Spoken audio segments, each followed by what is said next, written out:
then being our fifth man, we won our first national championship, and coming out of the woods and throwing his gloves off and sprinting towards the finish, and at the end, the other kids kind of bringing him into the circle and back into the group, and that was the reason he did well, not because it was a bigger reason. So I think in track, especially in track and fields, for some reason, the track and field has this real opportunity for the coach and the athlete to have this amazing bond, and trying to have the person visualize and think about ideas that are not just the time. I mean, the technology, the skills, those are all important parts of all this, but also the inner yearning, like Lars Erik Unstall, the most famous sports psychologist that ever lived, says, it's the inner urge. And Percy talks about yearning to be. He always talked about yearning to be, and Unstall is the same language. And this language with the athlete over a 3 or 4 year period changes them, and they'll remember the relationship with the coach for the rest of their lives, because it wasn't like, oh, you could have ran 10.1, but you ran 10.4 because you didn't concentrate, you didn't eat the right things, or you didn't weight lift enough, or something like that, So it's that relationship. It's that mentor-athlete relationship, and finding our mentors. I mean, if I was going to do some research now on some things, I'm seeing so many things, but I have some really, really good friend men that are in their 80s, their beginning and mid-80s, and it's amazing how they, by keeping up, with young people and with thoughts and theories, they keep this edge. So that edge, I think that's the word. That edge is what we're trying to get for the athlete, and it's not just time. It's composure, it's rhythm, it's sensibility, it's all these kind of things. Now, the next C that I wanted to hit was control, because in a competition, several factors happen outside our internal controls. You have fans, you have coaches, you have competitors. Zero in on that. Talk about that a little bit, about controlling anxiety. Sprinters on the starting line are almost like bodybuilders. They're, trying to psych each other out. And we always used to use this kind of visualization and put a bubble around yourself that somebody can't kind of impregnate, that you're calm, you're there, other people are there, but they're not really in your sphere. And control is a sense of, it's like a fast race car, and you know that with your athletes. Sometimes going 90% is better than 100. The great Bud Winters, a San Jose coach, maybe the greatest theoretical sprint coach that ever lived. He always told his athletes, don't try to go 100%. Go 90%. And like Sid Williams would talk about, near perfect, not exactly perfect. So control is letting yourself go, but it's also not trying so hard. It's the smoothness. It's the and that's done internally by having a sense of the light around you, the feeling, the tone, the composure. But it's also knowing that you feel better when you're going almost at full speed. Your rhythm and everything feels, better. But you're not out of control. You're not like falling on top of the hurdle and so aroused before you do the long jump that you're, jumping all around, wasting your energy. You're focused, you're composed, and it's practice. It's like I'm a professional. I'm like a surgeon. I get into a certain frame. I mean, the great athletes, they're all around also. Okay, now is time that I can get into that place that I'm doing my job and this kind of thing. And that kind of control is letting yourself go, but also having self-regulation.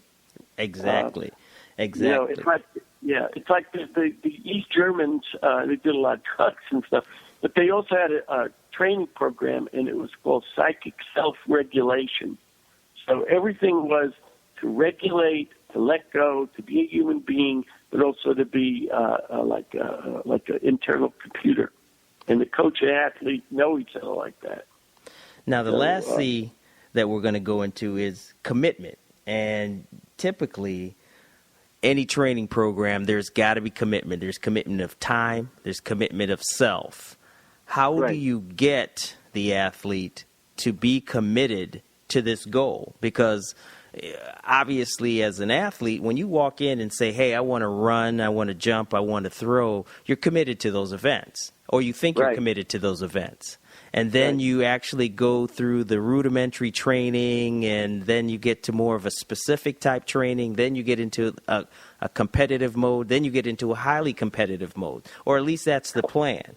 So how do we continue to keep the athlete committed, as well as the coach? Because I think the coach is always the architect of the commitment, because if the coach isn't committed, well, the athletes aren't committed. If the institution isn't committed, then the coach isn't committed, and the athletic department isn't committed. So it's almost like this daisy chain of events of commitment. So let's talk about some of those commitments. So what do you see as commitment?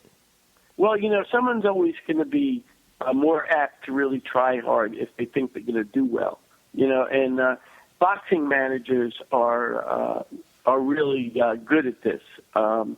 Angelo Dundee, late Angelo Dundee, Muhammad Ali's trainer, I think one of the things is to keep the person at the level of their competition, and maybe even a little bit above. It's like if you get somebody that's a 22-foot long jumper and you bring him to we're at 26, 27 foot, he's going to be discouraged. So one thing about commitment is it's incremental. It can say, I'm committed, I'm psyched up, I'm a guy, I'm 110%. And you can say that one day, but it might not have anything to do with the commitment. The commitment is the coach is watching out of the side of his eye to see if that flame is burning, and they know just exactly how to go in and motivate the person at the right time. But you got to let people win at the level that they're playing. Commitment isn't a one-day thing. It's not like I'm 110%. It's building up and having the confidence and seeing that, I can really be good at this. And then also teaching that even if I'm not, track and field is wonderful from the sense that we have more competitors, like in high school, than any other activity. And we have a lot of people that lose if we have so many people. But there's a thing you can fall in love with about getting your best time, your personal commitment. I know my friend Marty Miller, who's my old roommate, he's been coaching at Blair Academy in New Jersey for 35 years. It's like the coach being excited about the kid trying to break 220 for the 800 as the one trying to break 2 minutes.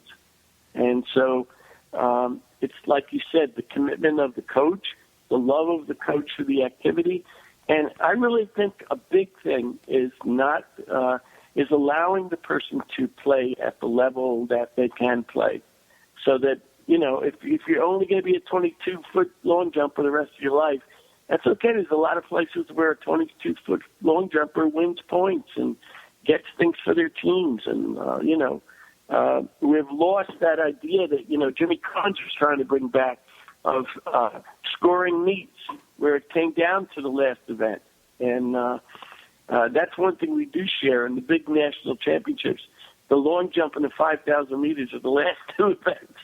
And so, maybe coming in fifth would win the championship for yourself. We used to have those old dual meets and different things like that where the commitment for the team was different in track and field. So I think as a short answer to what you're saying, Ian, is that commitment's not a one-day thing. It's something that builds up, and people build up when they think they're going to get something from it, not only personally or a letter or something, but and the coach needs to encourage at the right points.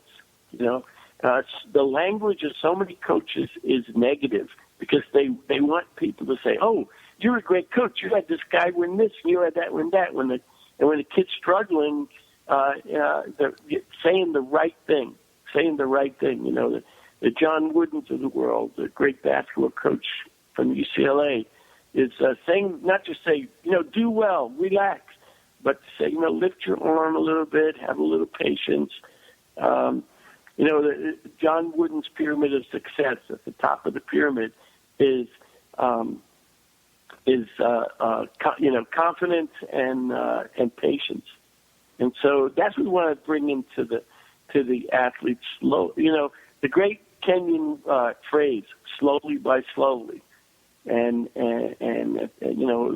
Joe Newton, I'm just talking about all these people that are the great inspirations.